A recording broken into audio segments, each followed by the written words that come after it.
So Donald Trump now wants to bring his fabled peacemaking skills to Gaza. Standing next to Netanyahu in Washington, he announced a 20-point plan to end the war. Let's remember, there was a ceasefire when Trump came in, but he let it fall apart, and he's repeatedly vetoed UN resolutions calling for a ceasefire and a hostage deal. Now, his plan does include a ceasefire, a hostage deal, and a requirement for Israel to allow aid into Gaza at scale to address the man-made famine. But the issue that has dogged previous negotiations remains what happens after, where the Arab League and the European Union have proposed a plan for a transition away from Hamas to Palestinian Authority rule, but that has been rejected by Netanyahu.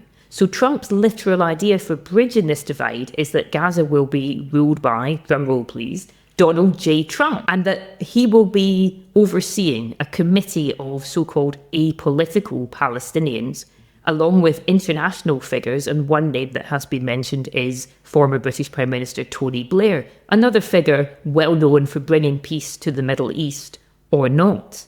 But snide jokes about Iraq aside, one of the core issues about the Iraq war failures was that the plans for post-war Iraq were drawn up hundreds of miles away from the country by people who knew very little about it. And again here, you can see that this plan contains many elements that have been proposed to Trump because other people thought Trump would like them. Like, let's call it New Gaza, and let's talk about rebuilding miracle megacities. Palestinians themselves have been sidelined entirely from even the consultations about this plan. So while the world should get on board with ending this war yesterday, there will be a need to work out a real transition of power and begin to address that issue of Palestinian statehood and self-determination, which is central to this decades-old conflict. A lot of work still to be done.